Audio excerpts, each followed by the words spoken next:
Hello and welcome. I'm on a walking tour of Ducks Reach Power Station. I'm in what's called Corrin Street at the moment, and directly above me here, I hope you can see them well, what used to be the caretakers' cottages for the power station, which is behind me down in the gorge, and I'll get to it in a moment. Obviously the power station has been decommissioned and these are not caretakers' cottages, they're now private property, and I believe that they were bought some years ago and renovations and refurbishments were started on them. You can see one of the properties is for sale. Now what's important about Ducks Reach Power Station is that it was the first hydroelectric power station in Australia, as well as being the first in Tasmania, of course.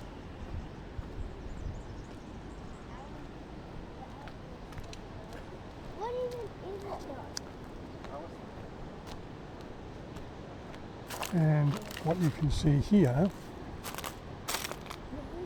these two metal pylons are the remains of a flying fox.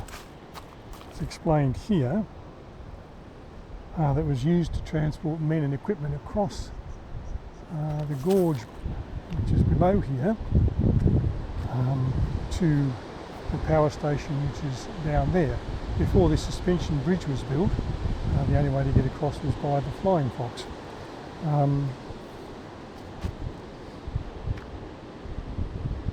The suspension bridge here was washed away in the 1929 floods, like the one further down in the First Basin, and then obviously it was rebuilt. Um,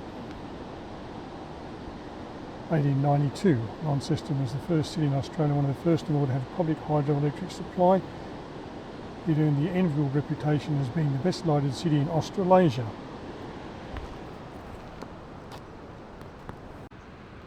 Now it's quite a long, well, not very long, it's quite steep, and there are lots of steps and so on down to the power station, so I won't film all of that. Just here's the beginning, and I'll come back to you when I get to the suspension bridge. Quite a lot of this path is paved. Obviously it was needed to be this way to get the workmen and the equipment down here in the first place, and even though the power station is closed, it's an interesting tourist attraction for people who come to Launceston, so it is pretty well maintained. You can hear the water and see the water rushing down through the gorge here, and see the difference between the height of the suspension bridge and the water level at the moment.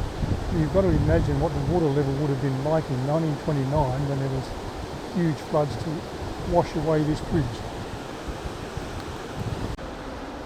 You can see in this panel here there's an explanation of the original bridge built in 1895.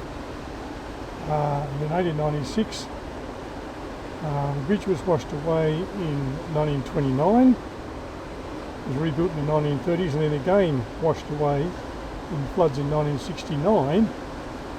It was rebuilt but at a different height so that hopefully it would survive the next flood.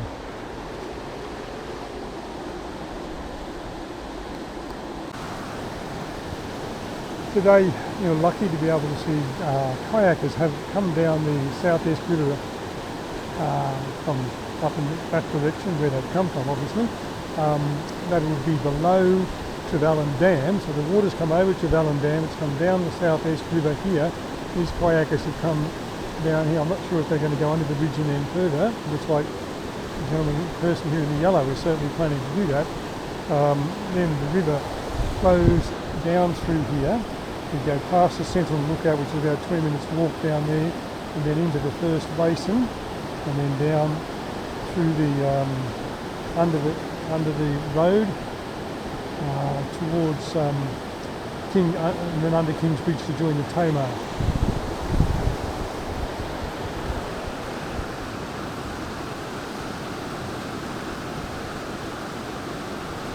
I don't know how these rapids compare with any other places that kayakers might go, but it looks pretty exciting to me. They're doing a pretty good job of navigating themselves down here. This structure here would have been the other end of the flying fox that I mentioned earlier. So then the equipment would have come across here. This would be the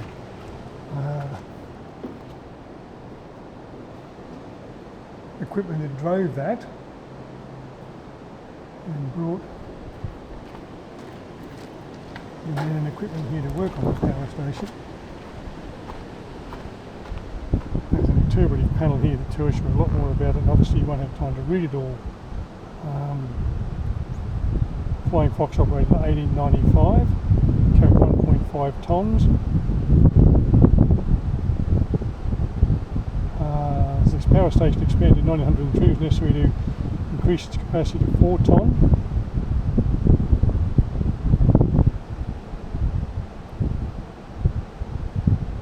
Mainly used gravity to get things down here.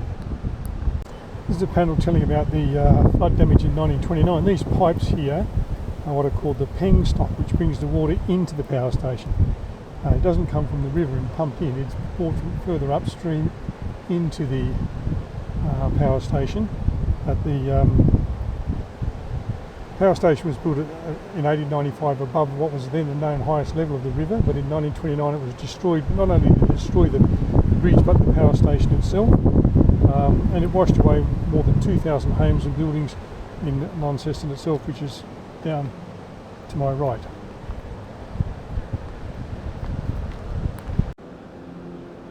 According to this plaque here, Australia's first municipal hydroelectric power station, Duck Ridge, River Tamar, Launceston, first lit electricity, 10th of December 1895. Another plaque here that talks about the people who designed it.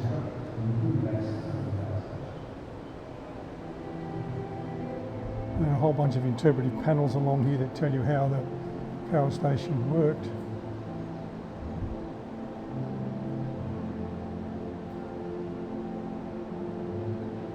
There were 8 turbines originally.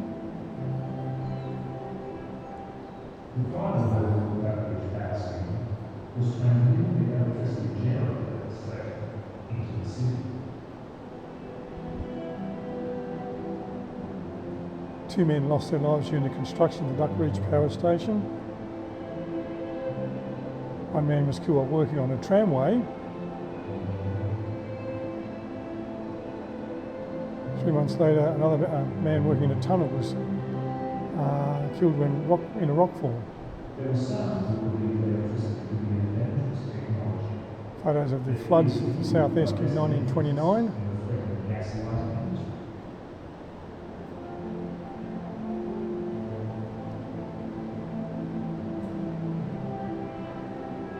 And more photos of what was left of the power station after the disastrous 1929 floods.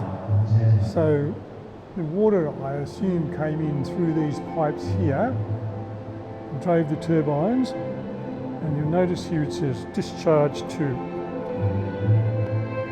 tail race. Tail race is where the Trevallyn power station is now. The water comes out there from the Trevallyn power station now. Disaster struck in April 1929 when northern Tasmania was hit by the worst flooding on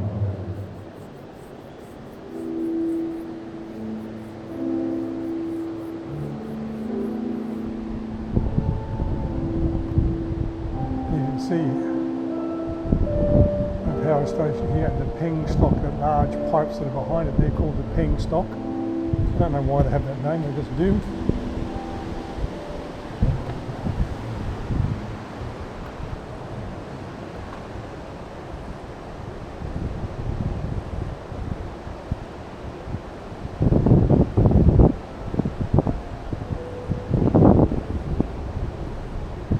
So the original plan was to pipe water around the hill, and the engineer C. St. John David decided the best way was to tunnel directly through and then up further up there, and then bring the water in through these large pipes, which, as I said, is called the penstock. So we're on the western side of the South Esk River. You can see the suspension bridge in the background there, and the steps that lead up, and the remains of the Flying Fox at the top there.